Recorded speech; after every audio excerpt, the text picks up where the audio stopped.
I'm a board member to ICRT Global, and also I am a leader in the Institute of West Africa, ICRT West Africa, and a board member, chairman of the board of the Institute of Travel and Tourism of the Gambia. I will be the chair of the panel today. Matt Callahan, can you join us? Chief Operating Officer of easyJet Holidays. Substitution. Aayusha Prasain, did I pronounce it right?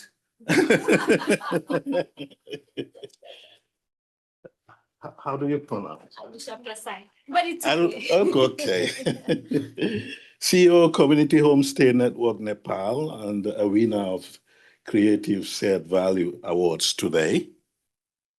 Jen Fox. Fox is Safari Camps. She's a senior manager in charge of sales and marketing and a winner in the All-Inclusive Global Responsible Tourism Award, which will be announced later. I will start by saying I never thought All-Inclusive will be an award winner. I have struggled a lot to actually oppose all-inclusive holidays back in my country. And in 1997, I mean, we had FTI that came to our country and introduced all-inclusives, and I was one of those championing with small enterprises to get them out. And eventually my government actually said no to all-inclusive for some years. But something really, I'm also a pragmatic, really. I look at things from an objective angle. I mean, some years after that, as Harold said, I was running this project called the Gambia is Good project, which was mainly buying from poor vegetable producers up country and making sure that the hotels, before they import these vegetables, they actually buy it from the women. Now, this was a very successful project. Then what I discovered was a hotel, the biggest hotel in my country, which was also partly practicing all-inclusive. When they buy in tons.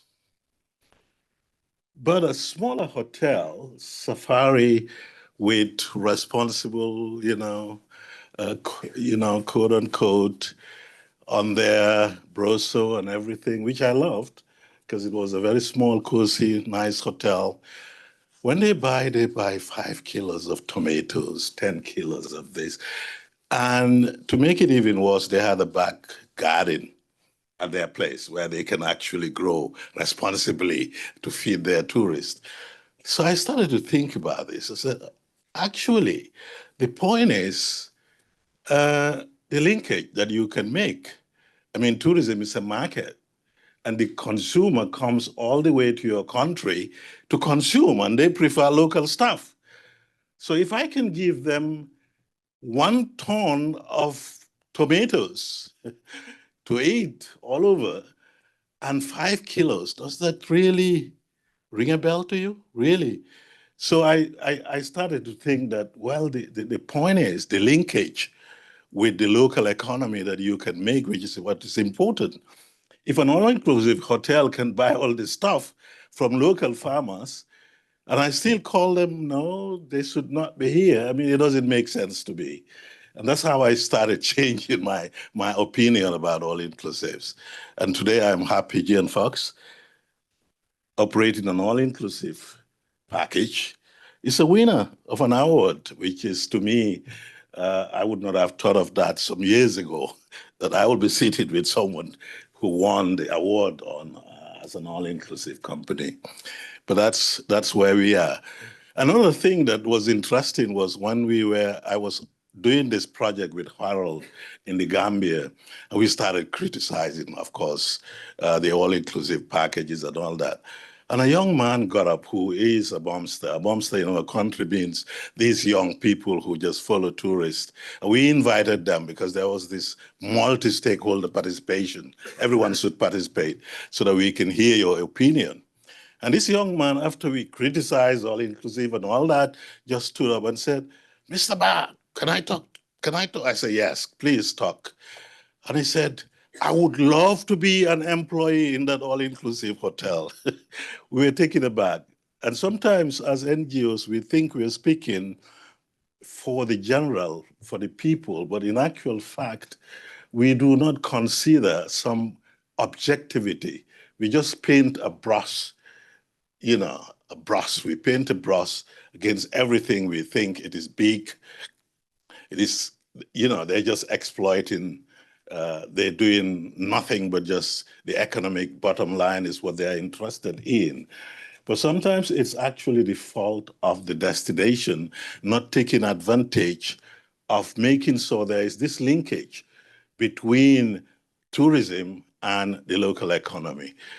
I would not take all the time that you guys have, but I thought I should just add that it's important. To me, shared value is respect. It's really not to think that you have a higher value that you can impose on local people as a tourist or as a company. And also not, I'm very happy that Harold mentioned the fact that it's not just the economic bottom line. When we were doing our course in Masters in Responsible Tourism, we were taught that local economic development is actually the thing. But it's really important to think of the cultural and the environmental aspect, because people in destination, apart from having something to eat on their table, they want people to be respected. You know, they want others who visit them, it's their home, and they want these people to respect the destination and respect these people. After saying that, I would like every panelist, each panelist to say one thing they will want to contribute on the topic. I start with you. Yeah. Good afternoon, everyone. I'm Aayusha. That's how it's pronounced. This is my first time to London and first day as well. So such an eventful day. Thank you so much for having me here. So creating shared value, what does that mean to me? As a CEO of Community Homestay Network, we work with 40 different communities across Nepal and 10 different artisans that are around Kathmandu Valley. So what does that mean to us is respecting, that's right, respecting and having dignity and letting everyone know that Nepal is beyond mountains. I know officials from NTV are also here and we're very proud of our mountains, but Nepal is beyond mountains, and to have local entrepreneurs create their own value system, their own economy through tourism, that's what creating shared value means to us. Thank you. Good. Oh, Jane Fox. Hello. So we actually started in southern Tanzania before there was tourism in that area, when there was socialism in the country and there was very little tourism at all. Now in Tanzania, you've got a massive tourism base in north, but the south is still quite remote and little visited. So we're a family-owned and operated company. The family were out there through tea planting, not to do with tourism. And to be honest, in the beginning, it was a bit of a hobby. So our sort of sustainability is through necessity rather than any other reason. We had to be self-sufficient. We had to provide our own food.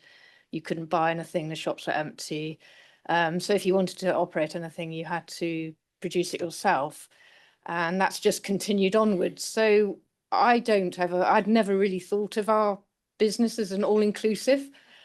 But yes, we do provide every service. So it's full board. We do all the food, but we grow most of that food on our own farm. We ended up having to invest in aircraft to get people to these remote destinations. So over the years, we've incorporated more and more of the aspects of the tourism required to make it operate. So it's, for us, it means we can offer tourists a seamless safari trip to very quite remote areas, make sure they get the sort of service and food that they expect. And we've always based our staffing from local areas where we started. So most of our staff, 98% of our staff are Tanzanian. The majority of that comes from the home village in Mufindi, where we still have our farm. And we have a lot of family members from different families, but they're all a lot of related family members working for us, and we train them from the bottom up. So people have the opportunity, they can, for school leavers, they can start, they might know nothing. They start as a room cleaner or whatever maybe, and it's up to them to learn. So we train from the bottom up. We don't take in trained guides. We don't take in trained cooks, chefs, basically because they weren't available. They are now, but they weren't available when we started. So we had to do it that way, and that's just how we've continued to do it. So I think to make it truly responsible, you just have to have it as an integral part of your business, not an add-on. It has to be your core value, has to be built into it. You can't operate your business and then add on bits to make yourself responsible. But equally, the whole business structure needs to be profitable to be sustainable, so that you can grow, you can bring in more people, you buy more food, we buy everything locally, wherever possible. So we buy from other charities, NGOs that produce decor for rooms, things like that. Otherwise, we do it ourselves. We grow our own trees, we build our camps out of our own timber. And by that, we've taught people in the villages as well how to grow trees. There's a massive tree plantations now, a lot of village land, people also doing the same sorts of things. So by needing these jobs done and these products developed, we've sort of taught in the villages as well, these processes. So they do it themselves as well, but it also, in an area where there's not many opportunities, it's a way of giving people something different to do, to get out of subsistence agriculture. And well, a lot of them still are families, great families will still be living in the villages, but they at least have an income earner with a contract, full-time contract, holiday pay, health benefits, that sort of thing, which you don't get so much when you're working for a local company or individual. They, it's very much a hand-to-mouth subsistence sort of way of life. But yeah, all-inclusive has a bit of a commercial ring to it, which I don't really recognise. Okay. Matt? So here's me as the commercial enterprise to recognise. All holidays are great, right? But we at easyJet Holidays, we do see a large percentage of our customers that go on all-inclusive breaks, and we're seeing that grow because it brings people certainty.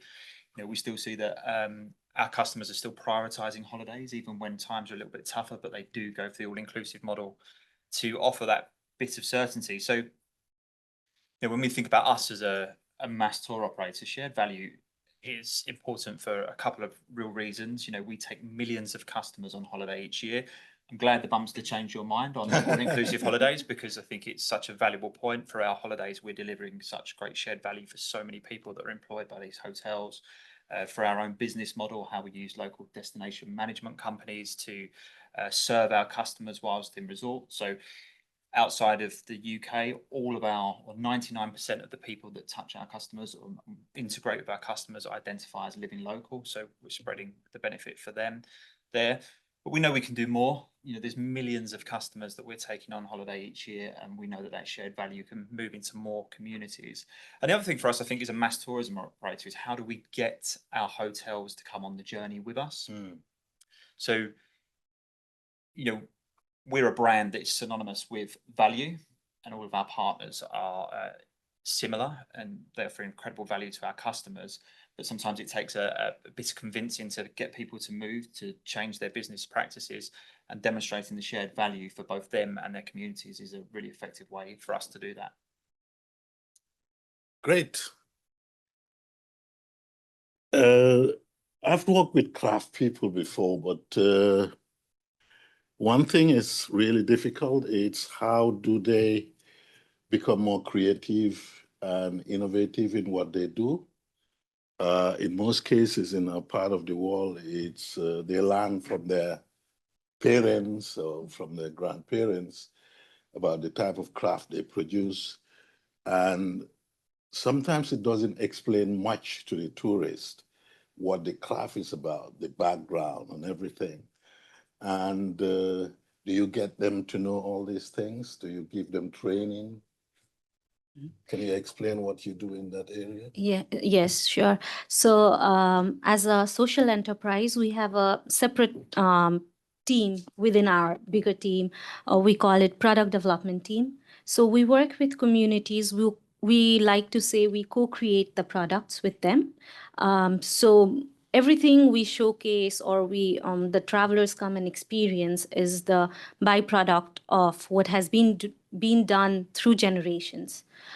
So we want to put it in a way that it should give them pride and dignity when the travelers come and experience it. But at the same time, like you mentioned, travelers come, they do have certain amount of days or hours to spend due to the budget or everything. So that's where our expertise come in. So we help them with a certain SOP that they are fine with. And even for the products, we go and have conversation with the communities if they're fine to make it as a package or not. So the planning doesn't start, we go with the product, okay, let's do this kind of art. We go with an idea that, are you fine if this is developed as a product? And if they are fine, we co-develop the product. We manage to put it into 3 hours experience, how we can do it. So we consult with local leaders, local community managers, and everyone comes together. And then we co-create the product for the travelers. And for the travelers part, what do they like? What are their preferences? We go with that. But we also consult with the local people. Where does their pride and dignity lies? How do they want to promote their culture? How do they want to safeguard their culture? So that's how we co-create the product together. And definitely this takes a lot of patience and sensitivity. It's not easy. It's not like building a package. And sometimes it's very difficult to explain it to the other travel agent. We work with a lot of travel agent. We have 40 partners, 40 different international and domestic partners that we work with. So we have to make that understandable that it takes patience and sensitivity. It will take more time than other products that are out there, but it's worth it. So we need a lot of patience and sensitivity while we're working with community. What economic model do you have in terms of being a cooperative? How do you manage the income that you receive? So for us, we're not a cooperative. We are a private entity. Okay. We are a private enterprise. So our business model is 80-20. So whatever income, whatever amount a traveler spends in our community, we take the 20% of the markup and 80% goes to the community. So this is well communicated in our website as well as to our travelers and to our community. So when we design a product, when a local community says they will charge, let's say $10, then or $120, whatever the amount, we mark up with a 20% more, and then we sell the product. And that 20% goes to our operational cost for training and capacity building and marketing and everything else.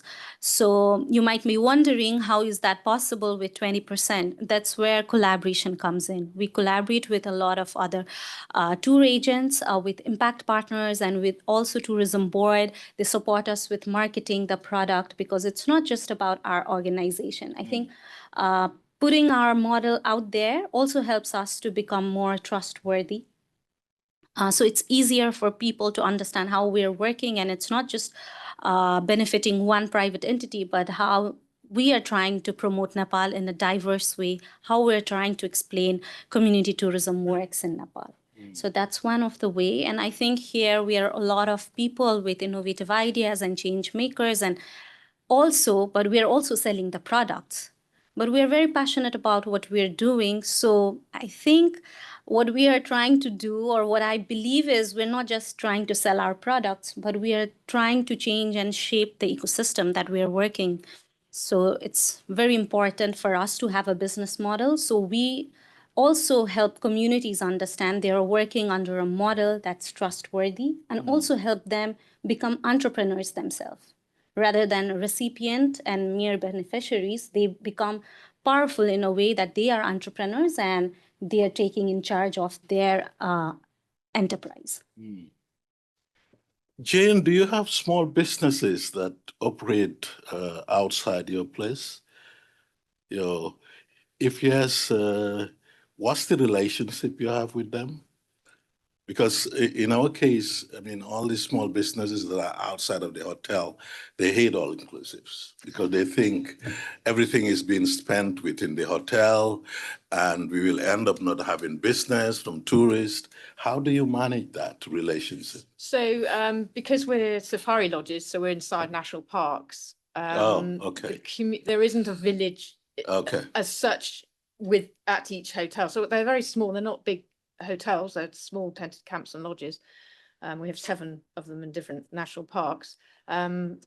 We supply them from village produce. So we'll buy from the nearest market town for fresh fruit, vegetables, things we don't produce ourselves.